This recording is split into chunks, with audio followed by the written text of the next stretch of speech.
Selamat datang kembali. Oke, kali ini kita akan coba bongkar ya bab 3 dari buku Blue Ocean Strategy. Ya, bab yang menarik banget ini. Betul. Fokusnya itu bagaimana merombak batasan pasar yang ada buat menciptakan yaitu lautan biru. Ruang pasar baru yang belum ada saingannya. Sumber kita tentu saja bab 3 itu misinya memahami 6 pendekatan sistematis. Atau disebut juga 6 jalur ya, untuk bisa melihat melampaui kompetisi yang sekarang. Iya, 6 jalur. Yang menarik di sini, gimana bab ini tuh menantang, 6 asumsi dasar yang seringkali tanpa sadar ngejebak perusahaan. Asumsi yang bikin kita kejebak di lautan merah terus ya. Nah, itu dia. Kayak definisi industri yang sempit banget, atau fokus ke grup strategis yang itu-itu aja, target pembeli yang sama terus. Atau mungkin terpaku sama penawaran produk yang ada sekarang.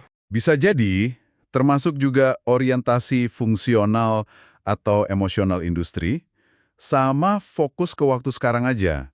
Nah, keenam jalur ini cara sistematis buat mendobrak itu semua. Oke, mari kita mulai deh. Jalur pertama, melihat lintas industri alternatif.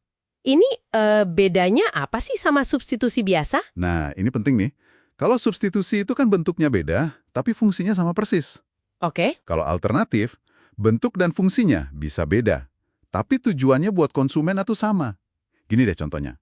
Kalau mau menikmati malam, bioskop sama restoran itu alternatif bukan substitusi. Kuncinya, kita harus gali mengapa pembeli milih satu alternatif dibanding yang lain.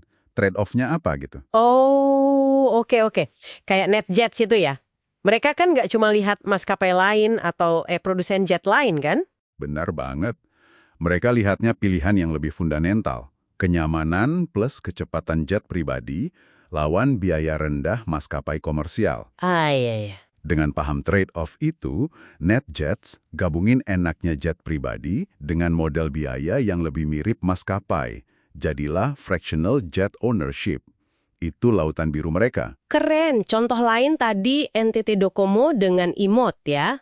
Lintas internet dan ponsel. Betul. Melihat titik temu dua industri itu. Oke. Nah, dari lihat keluar, sekarang kita lihat ke dalam nih. Jalur kedua, melihat lintas kelompok strategis di dalam industri. Iya. Jadi kan di banyak industri itu ada tingkatan ya, atau kelompok strategis. Biasanya sih diurutin berdasarkan harga sama kinerja. Kayak mobil mewah lawan mobil ekonomis gitu. Nah, persis. Kebanyakan kan persaingannya terjadi di dalam kelompok itu aja. Tapi, peluangnya muncul pas kita tanya, kenapa sih pelanggan milih naik kelas atau malah turun kelas? Faktor apa yang dorong itu? Terus gimana Curves, pusat kebugaran wanita itu, terapin ini? Curves itu cerdas. Mereka lihat ada dua kelompok utama. Klub kesehatan tradisional yang lengkap tapi mahal, sama program olahraga di rumah yang murah tapi ya gitu, butuh disiplin sendiri. Oke. Nah, Curves nggak milih salah satu. Mereka ambil elemen kunci dari keduanya. Disiplinnya dari klub, terus privacy sama biaya rendahnya dari program rumahan. Terus fasilitas lain. Nah itu dia. Mereka buang fasilitas ekstra yang nggak terlalu penting buat mayoritas target pasar mereka. Hasilnya, pasar baru yang gede banget buat wanita yang tadinya nggak terlayani. Wah, oke. Lanjut ya, jalur ketiga bawa kita ke rantai pembeli. Ini soal siapa sebenarnya yang kita target. Bener. Kan dalam tilap transaksi itu biasanya ada pembeli yang bayar, pengguna yang pakai, sama pemberi pengaruh atau influencer. Iya. Nah, industri itu seringkali secara konvensional fokusnya cuma ke salah satu aja. Tapi kalau kita geser fokus ke kelompok yang selama ini diabaikan, itu bisa bukan nilai baru loh. Jadi kita harus tanya kelompok mana nih yang selama ini kita lupain padahal pengaruhnya gede. Tepat sekali. Novo Nordisk dengan Novopen itu contoh bagus banget. Dulu kan industri insulin fokusnya ke dokter terus, sebagai influencer. Iya, bener. Novo Nordisk putar haluan, fokusnya digeser ke pasien diabetes, si pengguna langsung. Mereka bikin Novopen yang gampang dipakai, ngilangin kesulitan dan stigma suntik insulin buat pasien. Jadi memberdayakan pengguna ya? Persis. Dan itu bikin mereka dominan di pasar baru yang mereka ciptakan. Oke, jalur keempat sekarang. Melihat lintas penawaran produk dan jasa pelengkap. Maksudnya gimana tuh? Gini, jarang banget kan produk atau jasa itu dipakai sendirian.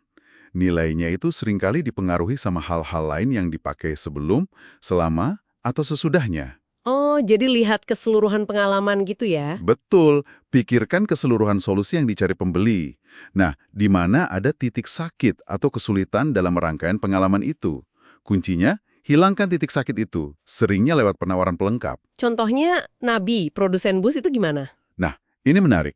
Industri bus di AS waktu itu fokusnya cuma ke harga beli awal, murah-murahan harga bus. Oke, Nabi, sebagai pemain baru, lihat dari kacamata pembeli, yaitu pemerintah kota.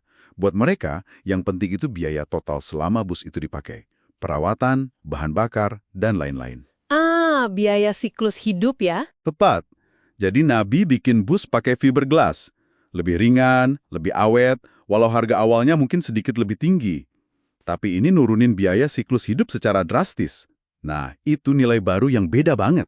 Masuk akal. Sekarang jalur kelima, menantang daya tarik fungsional lawan emosional. Iya, kan industri itu cenderung mainnya di salah satu kutub ya. Ada yang fokus banget ke fungsi, utilitas, ada yang main di perasaan, citra, emosi. Mm-mm. Peluangnya muncul kalau kita berani nantang orientasi ini.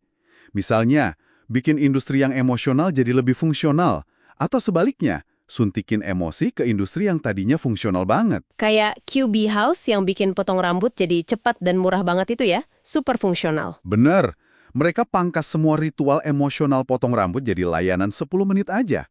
Efisien. Atau sebaliknya, Cemex yang bikin semen jadi kayak hadiah impian. Persis.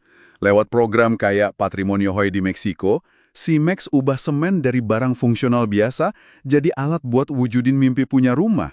Itu kan sentuhan emosional yang kuat banget. Oke, terakhir nih, jalur keenam, melihat lintas waktu, fokus ke tren eksternal. Penting nih, ini bukan soal ngeramal tren ya. Bukan dukun ya? Bukan. Tapi lebih ke identifikasi tren yang udah jalan, yang kayaknya nggak bakal balik arah. Arahnya jelas, dan yang paling penting, pahami gimana tren itu bakal ngubah nilai buat pelanggan dan model bisnis kita ke depan. Jadi kita harus bertindak sekarang berdasarkan proyeksi dampak tren itu? Tepat. Contoh klasiknya ya, Apple dengan iTunes. Mereka nggak ngelawan tren orang bajak musik digital waktu itu. Iya, itu masif banget kan dulu. Betul. Mereka lihat tren itu, ya udah, nggak bisa dihindari. Daripada dilawan, mereka bentuk jadi peluang bisnis yang legal. Dengan nilai lebih ya? Kualitasnya bagus, pengalaman carinya enak. Sesuatu yang nggak ditawarin sama pembajakan. Jadi mereka manfaatin dan bentuk tren, bukan cuma reaksi aja. Jadi jelas ya, keenam jalur ini tuh bukan sulap. Ini kerangka kerja yang sistematis buat lihat melampaui kompetisi yang ada sekarang. Betul. Intinya ini soal ngelihat data, ngelihat realitas yang udah ada, tapi pakai kacamata baru. Secara sadar merombak batasan pasar itu sendiri. Dan ini nunjukin kalau menciptakan pasar baru itu bisa kok didekati secara logis. Nggak harus nunggu ilham. Bener banget. Dengan secara sadar kita nantang asumsi-asumsi konvensional soal industri kita, soal kelompok strategis, rantai pembeli, penawaran, daya tarik fungsional emosional, sama dampak tren. Nah, kita bisa mulai lihat peluang yang tadinya nggak kelihatan. Oke, sebagai penutup nih, mungkin ada pertanyaan untuk Anda renungkan. Dengan 6 jalur ini sebagai lensa, batasan konvensional mana di bidang Anda sendiri, atau mungkin area yang Anda minati, yang kelihatannya paling matang gitu untuk didobrak? Peluang tersembunyi apa ya yang mungkin ada tepat di luar cara pandang persaingan yang biasa? Coba direnungkan. Sampai jumpa di pembahasan kita selanjutnya.